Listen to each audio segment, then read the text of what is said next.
Hello there, welcome to a new paper crafting video. I am sharing a card today that has a shaker on it, and I am participating in the challenge for Craft Roulette episode 291. I'll tell you all about it and we'll dive into this super cute vintage Christmas card in this episode. All right, it is time for Craft Roulette, my process video for episode 291. Do you always find tape everywhere? Yeah, I do.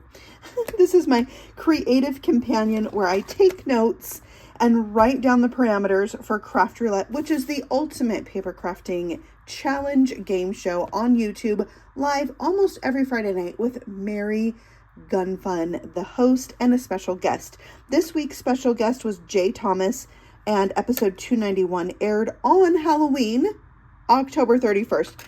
Let's go over the parameters. So for the parameter of project, we are to include a postcard. For our colors, they should be inspired by the Easter basket on Halloween, and I'm probably making a Christmas card. Yeah. That's how fun Craft Roulette is. All right, for our element, we should have something that references packs, or packing. And then randomly, we should include something shiny, which that's pretty easy for us to do, us card makers, us paper crafters, right? Okay, so now let's talk about what I'm going to do. I have a little sketch here. This is a sketch for me. It is representational. It is not art, but it is my idea poured out onto the paper. So for postcard, I actually have this ephemera pack. This is the Christmas 2024 ephemera pack from Tim Holtz and Ideology, and it has a postcard in it. So I'm going to try to include this piece of ephemera. I think it's really super cute, so vintage. So I'm going to go with a bit of a vintage Christmas vibe, which makes me so happy. I love vintage Santa, but more like retro Santa, you know? Okay, so that we're going to use. I may or may not pull out more elements from here, except for the fact that our colors are Easter basket.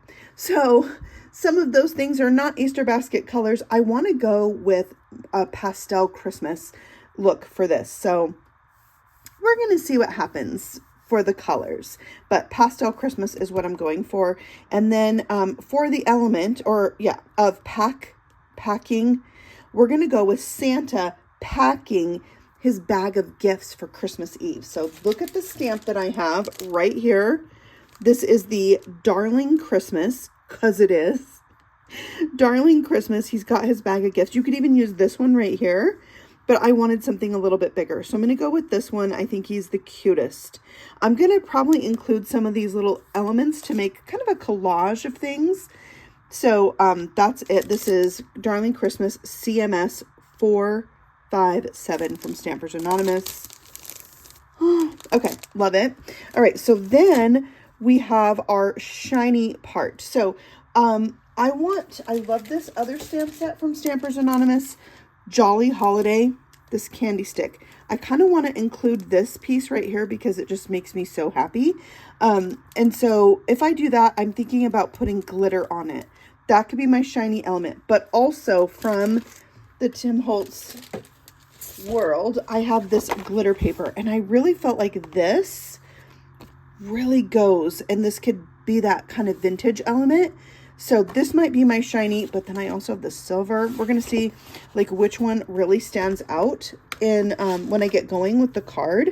And also I have a personal parameter that I try to challenge myself to do every week because of Mary asked me to do it once, and so I do it every time. And that is to include a shaker. So I'm going to have my collage on top of a little frame right here. And I think that frame is going to be my shaker. So, and then I'm feeling like I want to make my own background. It's not coming to me yet. I might try to do a little watercolor plaid. I don't know.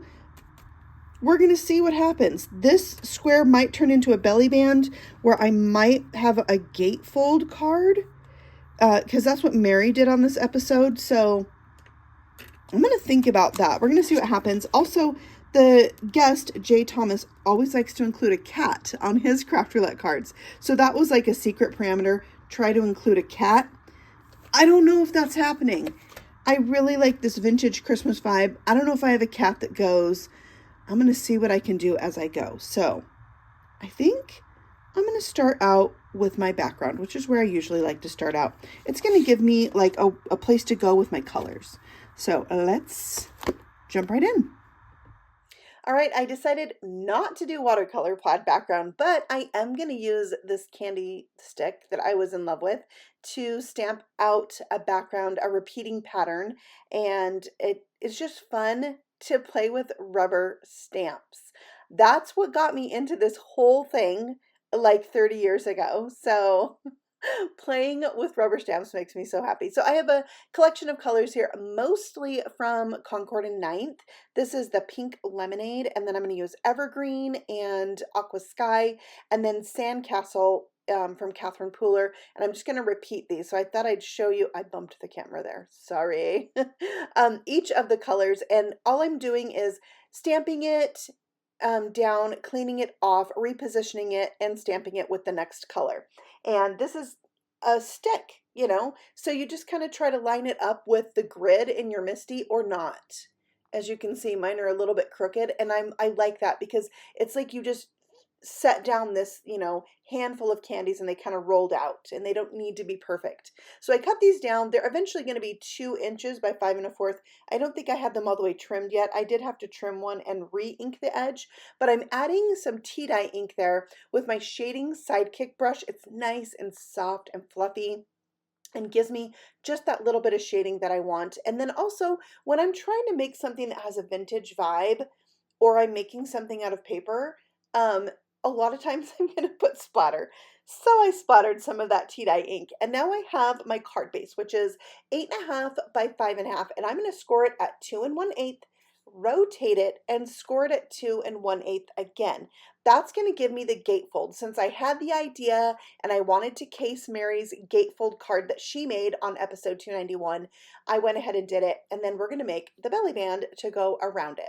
When I am making really any card, I want my card to lay flat so I can work on it. I'll use my crease tool there to press on that paper. It really helps.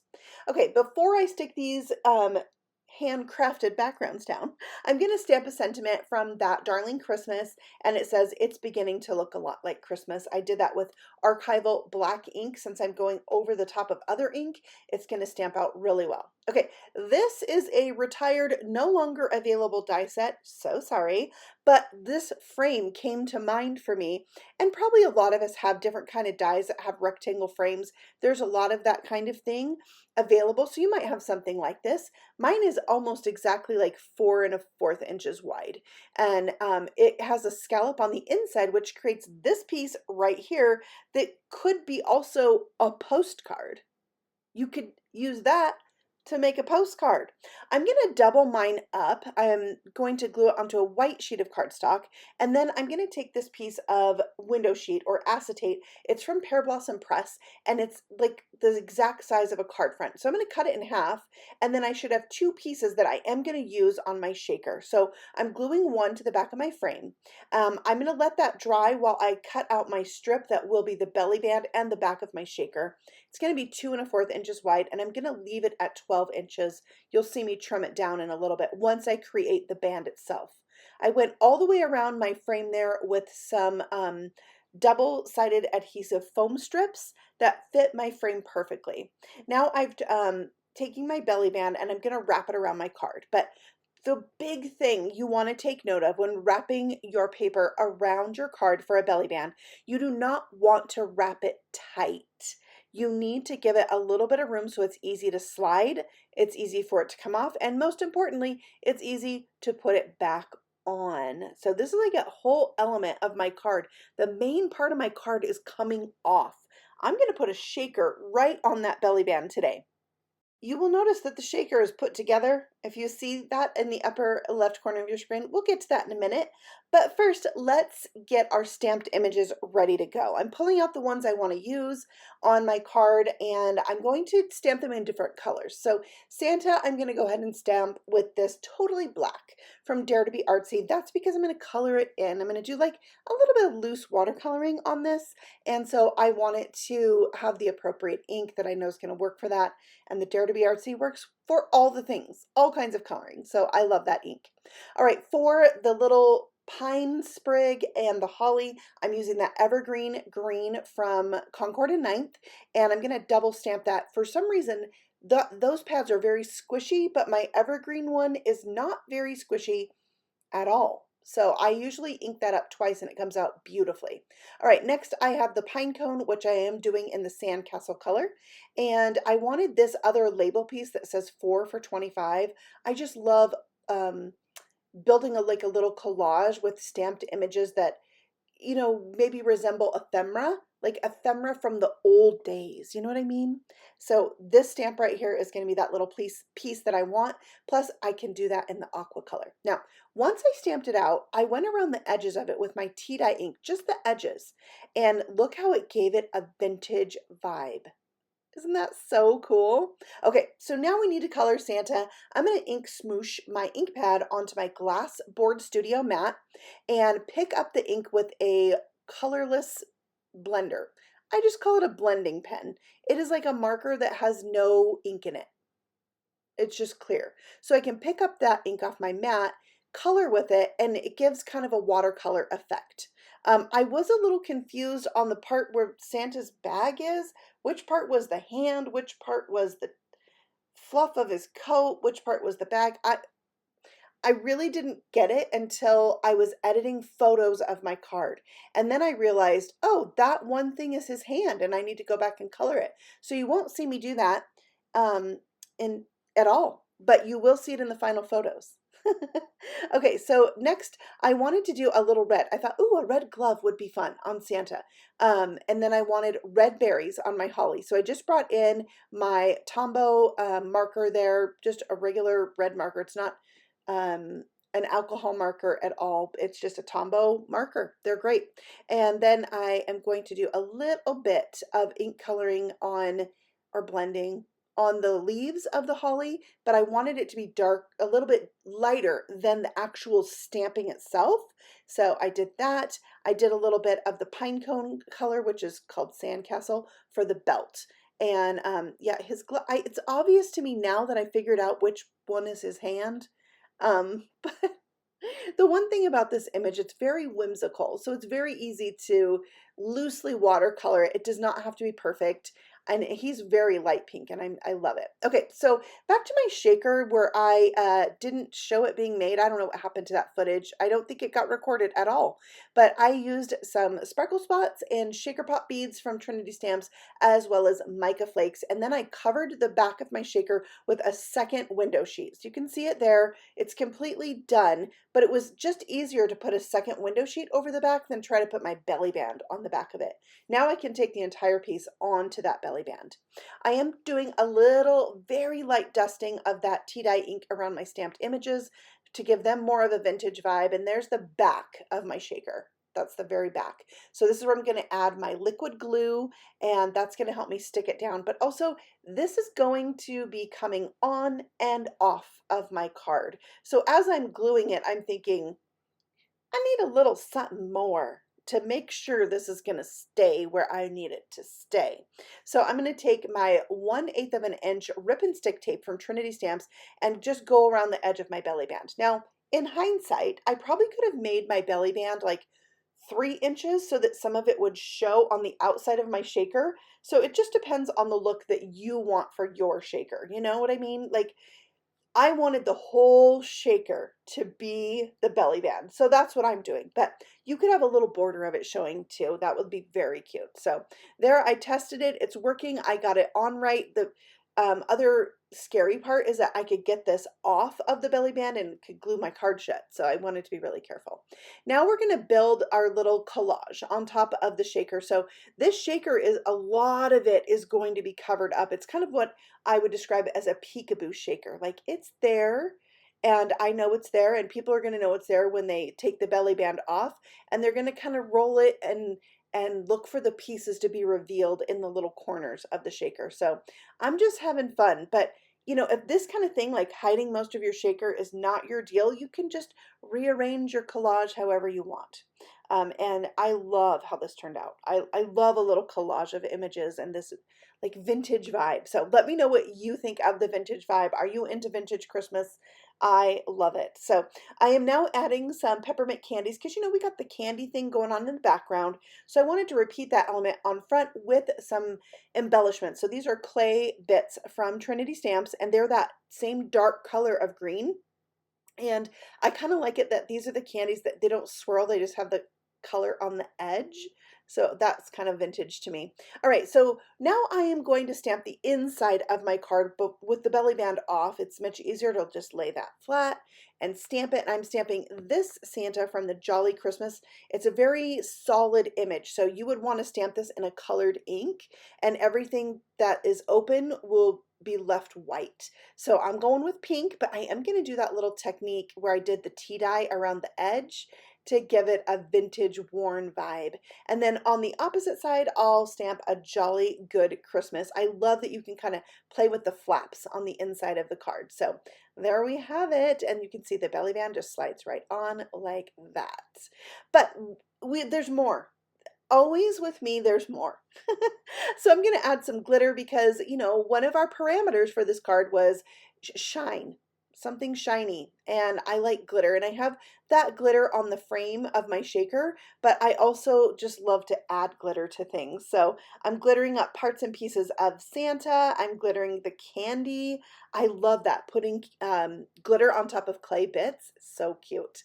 All right, so we've got that going on. I used a coffee filter, which I love to pour my glitter back in. And this is what it looks like with the glitter dry. It just looks like pure sugar. All right, now you remember that parameter that was like a bonus parameter? Add a cat. Well, I just used this set on Halloween for the Christmas part, or Halloween party that we did on Trinity Stamps, and it's just like a little silhouette of a cat. So I'm going to use my VersaFine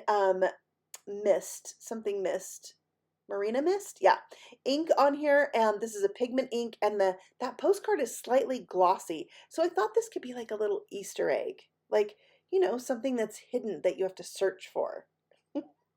Okay, so now I decided I didn't like the red glove on Santa, so I colored it with a warm gray marker, warm gray number 8, and I will go back and use that same marker to color out his other glove where he's holding the bag, which I don't know why I couldn't figure that out till later. The other thing I decided I wanted to do was, like, this postcard is an old postcard, so I wanted to just give it a little distress look.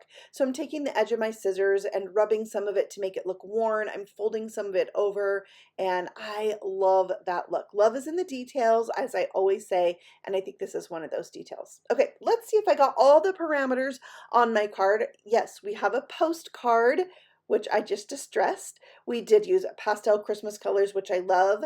And that pop of that dark green, I think, is very vintage, and also like Easter grass. Okay, and then we have Santa who's packing up his gifts for Christmas Eve, and then we have our elements of shine, or shiny, which is the glitter paper, the shaker bits, and the glitter on top of the candy. Yeah, so fun. I did make a shaker, and then I added the little cat for my bonus, which I didn't think I was going to do, but I think it worked out. Let me know what you think of my little cat. So there's my gatefold card, and there's my belly band that is a shaker. So thank you so much to Mary for the inspiration to create a gatefold with a shaker. That was a really fun episode they had on Halloween. If you want to catch that episode, I will link it for you in the description box below. But most importantly, make sure you come check out Craft Roulette this coming Friday night. It's live almost every Friday on YouTube, and you can play along. You can make a card, and all level of card makers are welcome. It's a fun community of people, and it's a great way to kind of get your mojo going. So thank you so much for watching and stopping by. I'll have a new paper crafting video for you very soon, so stay tuned for that, and I'll see you at Craft Roulette in the Chatterbox. Happy stamping! Bye!